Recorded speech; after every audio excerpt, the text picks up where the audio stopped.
Lemértünk 1 g szappant, amit Berzelius pohárba tettünk.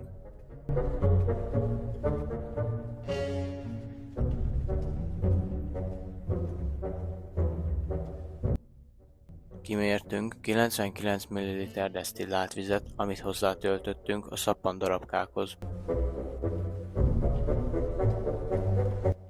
Egy üvegbot segítségével feloldottuk, majd az így nyert 1%-os oltatba digitális pH mérőt helyeztünk. Ezután pH indikátor papírral is ellenőriztük a kapott eredményt. A feladat nyertese a glicerines szappan lett, melynek pH értéke 6,20 volt.